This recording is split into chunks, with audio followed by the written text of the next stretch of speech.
नमस्कार साथियों, विलंब के लिए क्षमा चाहते हैं। वो फ्लाइट लेट हो गई थी। हमारे सामने जो आपके बैठे हैं मेरे साथी अजय राय साहब, मेरे मित्र प्रदीप नरवल जी, को इंचार्ज उत्तर प्रदेश कांग्रेस कमेटी के, और जाने माने चेहरा आपके सामने है इमरान मसूद साहब का हम स्वागत करते हैं। ज़्यादा समय नहीं लेते हुए मैं प्रदीप भाई से आग्रह करूंगा कि प्रेस वार्ता की शुरुआत करें। मैं सबसे पहले स्वागत करता हूं मीडिया के सभी बंधुओं का। साथियों, आप लोग जानते हैं कि उत्तर प्रदेश में किस तरह भारत जोड़ो यात्रा के बाद एक व्यापक माहौल बना और आज उत्तर प्रदेश के लगभग सभी नेता और पूरी जनता एक बात मानती है, यदि कोई पार्टी उत्तर प्रदेश में विपक्ष का रूप निभा रही है वो कांग्रेस पार्टी है। तो आज अजय राय जी यहाँ पर हैं, पवन खेड़ा जी और हमारे भाई इमरान मसूद जी यहाँ पे हैं जो पूर्व में विधायक रहे हैं। तो मैं पश्चिमी यूपी का प्रभारी होने के नाते, सह प्रभारी होने के नाते इमरान भाई का स्वागत करता हूँ। और ये सिर्फ एक शुरुआत है। आने वाले दिनों में आप देखेंगे कि किस तरह पूरा उत्तर प्रदेश की जो जनता है और नेता है, दोनों ही लोग कांग्रेस पार्टी की तरफ देख रहे हैं और बहुत बड़ी बड़ी संख्या में कई बड़े नेता भी आने वाले समय में कांग्रेस पार्टी में आएंगे। और आज इमरान भाई यहाँ पे आए हैं तो मैं बहुत लंबी बात ना रखते हुए स्वागत करते हुए अपनी बात को समाप्त करता हूँ। धन्यवाद। अब हमारे पीसीसी प्रेसिडेंट अजय राय जी। सभी सम्मानित हमारे मंच पे बैठे हमारे नेतागण, पवन खेड़ा जी, नरवाल साहब, इमरान मसूद जी जो आज पार्टी में जिनकी सदस्यता हो रही है, और यहाँ उपस्थित सभी मीडिया के साथियों, भाइयों और बहनों, मैं सबसे पहले अपने मजबूत साथी का, भाई का पार्टी में स्वागत करता हूँ। और निश्चित तौर से ये एक मजबूत व्यक्तित्व के व्यक्ति हैं और लगातार आम जनता की आवाज़, आम जनता की बात को उठाते रहते हैं। ऐसे व्यक्ति की हम सबको ज़रूरत थी और अपने परिवार में आए हैं। परिवार में इनका स्वागत है। जैसा भी हमारे प्रदीप भाई ने कहा कि राहुल जी की यात्रा के बाद से जो एक माहौल पूरे देश के अंदर बना है, और उसका विशेष रूप से उत्तर प्रदेश के अंदर जो एक माहौल बन रहा है पूरी तरीके से, लगातार पूर्व से लेकर पश्चिम, उत्तर से दक्षिण, बहुत ही मजबूत स्थिति आपके सामने आने वाली है। और मैं इतना ही कहूँगा कि आने वाला जो समय है उसमें काफ़ी मजबूत लोग हमारे साथ ये लोग आने वाले हैं, और उसमें हर वर्ग, और मैं कहूँगा कि हर मजबूत जो लीडर हैं वो कांग्रेस की तरफ देख रहे हैं। राहुल जी की यात्रा से, प्रियंका जी जो लगातार अपने ओजस्वी भाषणों से और ओजस्वी सोच से जो पार्टी को आगे लेकर चल रही हैं, हम सब लोग दिन रात मेहनत कर रहे हैं, दिन रात एक किए हुए हैं, कभी न रुकने का है। मैंने यही कहा अपने लोगों से, पूरे जहाँ भी जोन में मीटिंगें हुई, मैंने कहा कि ये 7 महीना हम लोगों के लिए ये बहुत ही चैलेंजिंग और बहुत मेहनत का कार्य है। उस पर हम लोग आगे बढ़कर काम कर रहे हैं। मैं इमरान मसूद जी का स्वागत करता हूं और अभिनंदन करता हूं। हमारे वरिष्ठ सहयोगी, राज्यसभा सांसद और पूर्व केंद्रीय मंत्री राजीव शुक्ला जी हमारे बीच में हैं। मैं राजीव शुक्ला जी से भी आग्रह करूंगा कि अपनी बात रखें।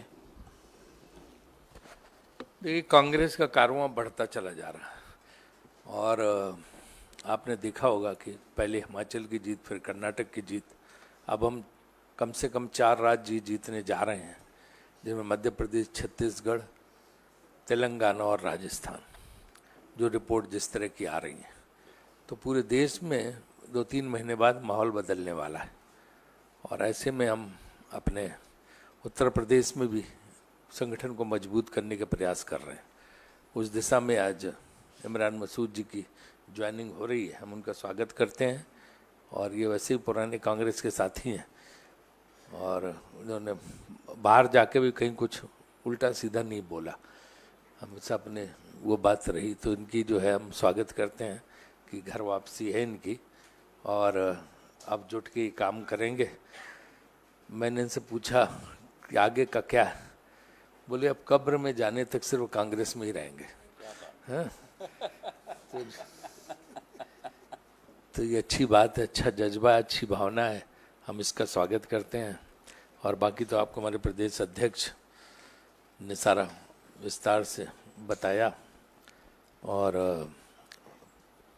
यहाँ प्रदीप नरवाल जी बैठे हैं, वो भी पूरी कोशिश में उत्तर प्रदेश में लगे हुए हैं और रोज जो संग्राम और संघर्ष है वो खेड़ा जी करते ही रहते हैं। हाँ, सुबह से। तो इसलिए जो है मुझे लगता है कि अब कांग्रेस का उत्थान शुरू हो गया है, देवभूमि से शुरू हुआ, अब निश्चित रूप से हम केंद्र में भी सत्ता में आएंगे। अब मैं गुजारिश करूंगा हमारे इमरान भाई से कि अपनी बात आपके सामने रखें और फिर आप के दोस्तों के कुछ सवाल ऑलरेडी आ रहे हैं, फिर आपके सवाल। भैया पहले ज्वाइनिंग कराएं, पहले ज्वाइनिंग करा लें फिर आप बोलिए। राजीव जी बीच में आप इधर आप इधर आइए, आप वही रहिए, आप रहिए, आ रहे हैं इधर। राजीव जी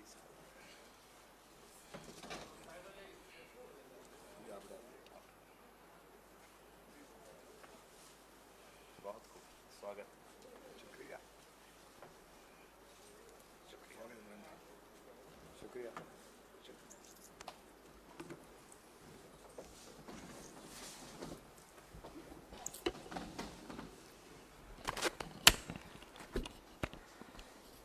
आदरणीय पवन खेड़ा जी, प्रदेश अध्यक्ष मान्य अजय राय जी, हमारे वरिष्ठ नेता राज्यसभा सांसद बड़े भाई राजीव शुक्ला जी, भाई प्रदीप नरवाल जी, मैं सबसे पहले बहन प्रियंका जी का, राहुल गांधी जी का, आदरणीय खड़गे जी का, केसी वेणुगोपाल साहब का हृदय की गहराई से आभार व्यक्त करता हूं कि मुझे कांग्रेस के अंदर सम्मिलित करने का मौका दिया। आज के इस हालात में, जिस हालात में हमने कांग्रेस को ज्वाइन करने का काम किया, चूँकि राहुल जी की यात्रा के बाद पूरे देश में एक माहौल बना और मैंने दूसरी पार्टी में रहते हुए भी इस बात को कहा था कि राहुल जी परिवर्तन के वाहक हैं और देश की राजनीति के अंदर परिवर्तन लाने का काम करेंगे। और वो असर उसका हिमाचल के और कर्नाटक के चुनाव में दिखाई दिया, जब प्रियंका जी ने जाकर के प्रचार किया और प्रचंड बहुमत के साथ दोनों स्टेट में सरकार आई और अब 4 स्टेट में इंशाल्लाह और आने जा रही है। अभी राजीव भाई ने मुझसे सुबह ही पूछा था, तो मैंने ये बात बताई थी कि मैंने कार्यकर्ता जितने लोग हैं मेरी ताकत हैं, इनके वजह से ही मैं पार्टी छोड़कर गया था।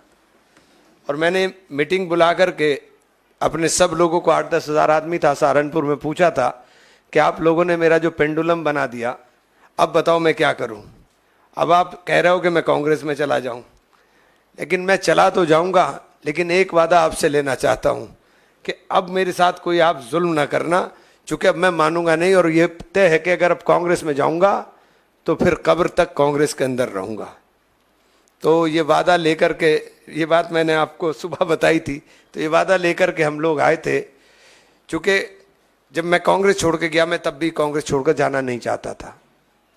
और राहुल जी और प्रियंका जी का जो स्नेह मेरे साथ रहा, मैं उसका सदैव ऋणी रहूँगा। और मैंने इस बात को 12 बताने का भी काम किया।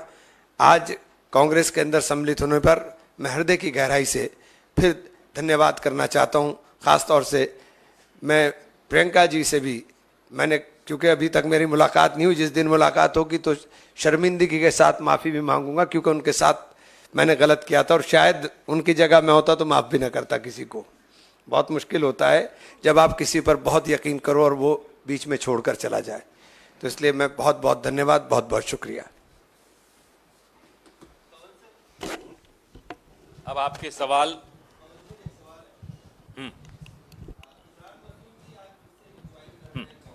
लेकिन जब भी ये कांग्रेस में शामिल होते हैं तो इनकी कुछ जो बयान है पुराने, उनका जिक्र जरूर होता है, उसको लेकर काफी विवाद हुआ। देखिए फिर आज इमरान मसूद जी ज्वाइन कर रहे हैं तो वही चीजें फिर दोहराई जा रही हैं, क्या कहेंगे? देखिए, उनकी नीयत भी फिसल जाए तो चर्चा नहीं होती, यहां जबान फिसल जाए हो जाते हैं बदनाम। तो अब आप उन लोगों से सवाल करिए जिनकी नीयत फिसली हुई है, जो देश पे की सत्ता संभाले हुए हैं। जबान फिसलने वालों को आप बार बार बदनाम कर देते हैं। यहां देश आहत हो रहा है, त्रस्त हो रहा है, परेशान हो रहा है उन लोगों से जिनकी नीयत फिसली हुई है।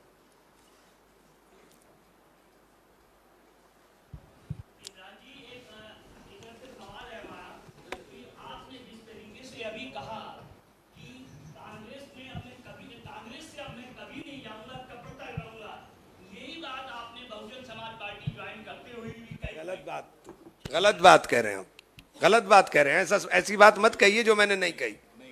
जो मैंने नहीं कहा आप मत कहिए, आप गलत बात मत बोलिए।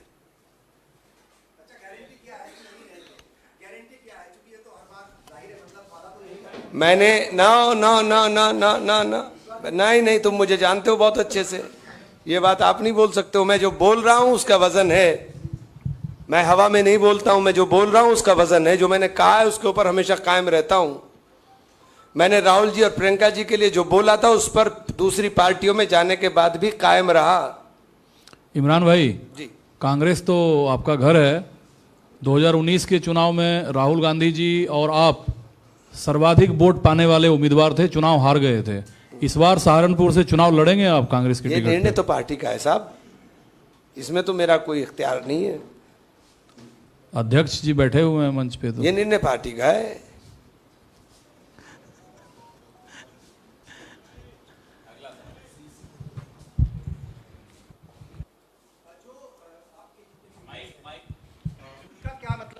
जितने भी लीडर्स हैं सहारनपुर के ख़ास तौर से जो अभी विधानसभा भी लड़े थे 2022 में, उन लोगों का क्या कहना है? और जो आपसे रूठे हुए हैं वहाँ के लोग, सहारनपुर के आसपास के कोई लोग, रूठता नहीं है। उनको किस तरीके से जो है आप मतलब नहीं देखे, रूठना बनाना तो चलता रहता है, चलती है गुटबाजी भी पार्टियों के अंदर, तो उनको कैसे मेरे मनाएंगे? से कोई रूठता नहीं है, और जितने रूठ रहे हैं सब मना करके घर आ जाएंगे, आप फिक्र मत करिए, कोई नहीं रुकेगा।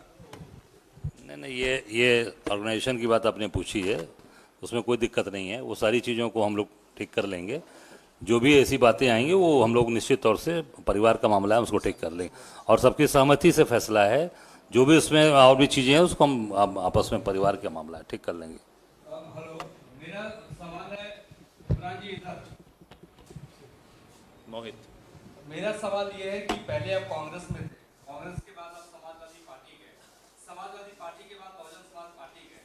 तो ये जो आपकी यात्रा समाजवादी पार्टी से बहुजन समाज पार्टी में, आखिर वो कैसे आप बहुजन समाज पार्टी में पहुंच गए? आपने समाजवादी पार्टी क्यों छोड़ दी? और यही लगातार ये आपने अपनी कब की बात जो कही है कि अंतिम वक्त तक आप कांग्रेस में ही रहेंगे। तो सबूत तो नहीं मांगा जा सकता, लेकिन इतना हम जरूर आपसे जानना चाहेंगे कि जब आप राहुल गांधी से मिलेंगे तो क्या वही शर्मिंदगी के साथ आप राहुल गांधी से भी मुलाकात करेंगे जो प्रियंका गांधी के साथ अभी आप दावा कर रहे हैं? हाँ, क्यों नहीं। जब आदमी को अपने मन में, अपने दिल में नदामत होती है तो यही होता है, और जो मैंने कहा है मैं उस पर कायम रहूँगा। और 1.5 साल का दुस्वप्न था, खत्म हो गया। अब नई पारी की शुरुआत है, अब नई पारी नई तरीके से करेंगे। पवन सर, नीरज हूँ न्यूज़ 18 इंडिया से। आपसे एक सवाल है और एक राजीव शुक्ला सर से सवाल है। सवाल ये है कि खुद इमरान जी हैं समाजवादी बीएसपी होते हुए कांग्रेस में दोबारा से शामिल हुए, तो समाजवादी पार्टी इंडिया अलायंस का मेंबर है आज की तारीख में कांग्रेस के साथ में, तो समाजवादी पार्टी नाराज नहीं होगी इमरान मसूद के दोबारा से कांग्रेस पार्टी में ज्वाइन करने से? दूसरा सवाल है राजीव शुक्ला सर से। अभी आपने कहा कि 4 राज्यों में आप जीतेंगे, मिजोरम मान के चल रहे हैं कि कांग्रेस हारेगी क्या? मैंने कहा कम से कम 4 राज्यों में जीतेंगे। शब्दों को समझिए ना, आप तो लिखते रहते हैं। आपने जो सवाल पूछा वो सवाल नहीं होते, एक स्टेटमेंट है। अब ये कांग्रेस में वापस आए, ये इनकी इच्छा से आए हैं, तो कोई नाराज हो कोई न नाराज हो, ये कोई सवाल उठता नहीं है।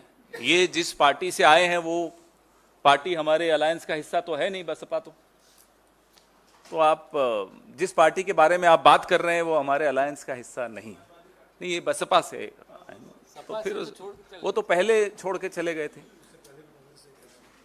और ओरिजिनली तो ये हमारे ही हैं, अनपेड लीव पे गए हुए थे। पवन जी, एक सवाल है, वेस्टर्न यूपी को लेकर लगातार एक अलग राज्य बनाने की मांग उठ रही है। अभी संजीव बालियान ने कहा, फिर इमरान मसूद साहब का भी मैंने बयान सुना था, इन्होंने भी कहा कि अलग राज्य की हम मांग करेंगे। तो क्या कांग्रेस पार्टी उस मांग के साथ है? वेस्टर्न यूपी को अलग राज्य जो बनाने की मांग है। बलियान साहब के बयान पे तो उनकी पार्टी जो सरकार में उसको रिएक्ट करना चाहिए। तो केंद्र का मंत्री अगर कोई बात कह रहा है तो उसका जवाब तो प्रधानमंत्री को देना चाहिए ना। वो नहीं, मैं तो कह रहा हूँ कि पहले सरकार की राय तो आने दो। ये तो सरकार के केंद्रीय मंत्री कोई ऐसा तो नहीं कि एमपी एमएलए मांग कर रहा, केंद्र का मंत्री बोल रहा है और प्रधानमंत्री चुप्पी साधे हुए हैं, तो पहले वो जवाब दें। विपक्ष का नंबर तो बाद में आएगा ना।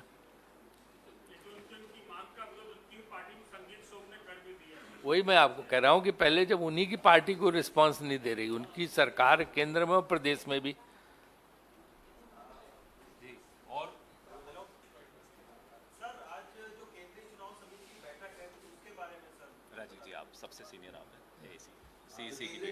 नहीं, केंद्रीय चुनाव समिति की बैठक, जैसे कि आपको पता है कि जिन राज्यों में चुनाव हो रहे हैं उसमें उम्मीदवारों के चयन पर विचार विमर्श होगा, इसलिए है। तो एक प्रक्रिया सहज नहीं, वो तो जो सीसी का जनरल सेक्रेटरी होते हैं वो आपको इन्फॉर्मेशन दे सकते हैं, लेकिन उसमें जो है उम्मीदवारों के चयन पे चर्चा होगी, क्योंकि हमारी प्रक्रिया भी उम्मीदवार चयन की शुरू हो चुकी है। राजू सर, किन किन चीजों के उम्मीदवारों क्या क्या योग्यताएं उसमें होंगी, कुछ खास चीज रहेगी उसमें, और कितनी सीटों पर चर्चा होगी मध्य प्रदेश के? नहीं, वो तो उस समय जो पहली सीट है वो कब तक, वो देखिए ये जो पहली सूची है वो कब तक वो आने की उम्मीद है? मेरे ख्याल से ये जिम्मेदारी अब सीसी पे छोड़ दीजिए कि वो अपना एक कितने सीट करते हैं, कितना कर पाते हैं। उनका पूरा एक, आपको पता है, एक फोल्डर होता है, फोल्डर में सबका डिटेल होता है, सबकी क्वालिफिकेशन होती है, उसके पिछले चुनाव के एक डॉकेट पूरा बनाया जाता है, उस लिहाज से होता है, उसमें सारी जानकारियाँ होती हैं। हम मजबूत से मजबूत और बेहतरीन उम्मीदवार हर जगह देंगे। धन्यवाद। माइक तो भैया इनको माइक राय जी, बनारस को लेकर के आपने भी काफ़ी स्टेटमेंट दिया और सत्ता पक्ष से भी आया, वहाँ तो कार्यकर्ता है ही नहीं कांग्रेस का, फिर चुनाव लड़ने और प्रधानमंत्री के खिलाफ में जो आपने कहा जो यहाँ से हम हराएंगे, वो किस आधार पे और कितने उस बात में आपको अपना विश्वास दिखता है? देखिए, कांग्रेस के कार्यकर्ता देश और प्रदेश के हर शहर में हैं, हर जिले में हैं, और काशी विश्वनाथ की बाबा की नगरी, वहाँ शुरू से कांग्रेस का वो स्थान रहा है। संपूर्णानंद जी, पंडित कमलापति त्रिपाठी, लाल बहादुर शास्त्री, सारे बड़े बड़े लोग हमारे वहाँ रहे हैं। बीच का एक समय आया जिन्होंने थोड़ा झूठ बोलकर अपना मामला सेट किया था, अब झूठ की दुकान बंद होने वाली है। कार्यकर्ता हमारे दबा कर हैं, आप चिंता न करिए, 2024 में उनको पता चल जाएगा। इमरान जी, अल्पसंख्यक समाज को कैसे आप जोड़ेंगे, क्योंकि आप अल्पसंख्यक समाज में एक जाना माना चेहरा है पश्चिमी यूपी से, उनको कैसे साथ में लेकर आएंगे? साथ में तो राहुल जी लेकर आ गए हैं, कहाँ लाऊंगा, साथ में तो लेकर आ गए हैं। राहुल जी ने भारत जोड़ो यात्रा के बाद जो दिलों को जोड़ने का काम किया, उसका असर पूरे देश के अंदर दिखाई देगा। क्योंकि ऐसा माना जाता है कि सपा के साथ में अल्पसंख्यक समाज सबसे ज़्यादा है, और कहीं ना कहीं देखिए गठबंधन में तो है लोकसभा में अगर चुनाव होता है, लेकिन फिर भी एक कांग्रेस की बात करें तो कांग्रेस को कैसे लेकर आएगी? इस वक्त राहुल जी, लोगों के मन में राहुल जी की जो यात्रा है वो छपी हुई है, और उसको आप देखने का काम करेंगे, आने वाले दिनों में सब दिखाई देगा। आप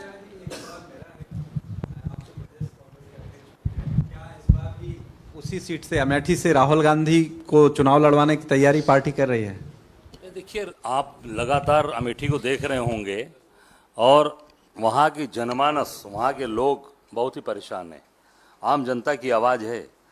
राहुल जी लगातार वहाँ से सांसद रहे, गांधी परिवार 40 साल वहाँ से सांसद रहा, कभी भी वहाँ पर बनाने का काम किया, बिगाड़ने का काम नहीं किया। बना बनाया अस्पताल गरीबों की मदद कर रहा था, आम लोगों की मदद कर रहा था, उसको अनावश्यक रूप से उसको बंद करा दिया सरकार ने और पूरी उसके लाइसेंस कैंसिल करा दिया। वो तो मैं माननीय उच्च न्यायालय को धन्यवाद देना चाहूँगा कि उनके आदेश से वो आज चल रहा है, गरीब आदमी का इलाज हो रहा है। कांग्रेस वहाँ हमेशा बनाने का काम क्यों, आम जनता की डिमांड है, क्योंकि राहुल गांधी जी ने कभी झूठ नहीं जनता से बोला, कांग्रेस ने कभी झूठ नहीं बोला। क्या चुनाव के समय क्या कहा आपने देखा होगा स्टेटमेंट स्मृति ईरानी जी का, 13 रुपये किलो चीनी मिलेगा आपको, कमल का बटन दबाओ 13 रुपये किलो चीनी ले लो। ये क्या वोट केवल जनता को हरमाने के लिए? हम निश्चित तौर से वहाँ की आम जनता आवाज़ है, बम्पर वोट से चुनाव जीतेंगे, आम आदमी की आवाज़ है ये।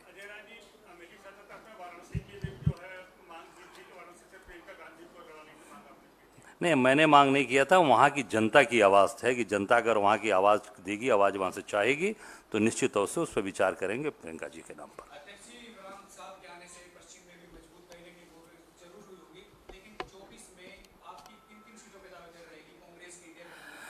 देखिए, ऐसा है, मैं प्रदेश अध्यक्ष हूँ और प्रदेश अध्यक्ष के नाते हम 80 सीट की अपनी तैयारी कर रहे हैं। हम 80 सीट पर अपना काम कर रहे हैं और उस पर निर्णय लेना राष्ट्रीय नेतृत्व का काम है कि गठबंधन में किस सीट कितनी किसके पास जाएगी। प्रदेश अध्यक्ष के नाते मैं पूरे 80 सीट पे पूरी मजबूती से काम कर रहा हूँ। एक सेकंड राजीव जी। देखिए, इंडिया गठबंधन बना है और बहुत अच्छी तरीके से उसकी बैठकें हुई हैं और बहुत अच्छा काम चल रहा है। विपक्षी एकता हमें काफ़ी मजबूत नज़र आ रही है, तो इसलिए जो सीट शेयरिंग है उसका काम जब चुनाव नज़दीक आएंगे तब शुरू होगा। तो ये चीज़ आला कमान पे छोड़ी जाती है। आला कमान बाकी जो इंडिया गठबंधन के लोग उनसे विचार विमर्श करके सीट तय करेगा। पार्टी अपनी जगह अपना काम हर जगह करती रहती है, क्योंकि पार्टी को संगठन पूरे प्रदेश में खड़ा करना होता है, पूरे देश में खड़ा करना होता है। तो अपना संगठन खड़ा करने का काम करते रहेंगे। बाकी सीटों का चयन पार्टी हाईकमान बाकी दलों के साथ जो इंडिया गठबंधन है मिलकर करेगी। कुछ पूछना आपको? ठीक, धन्यवाद। चाय का आनंद लीजिए।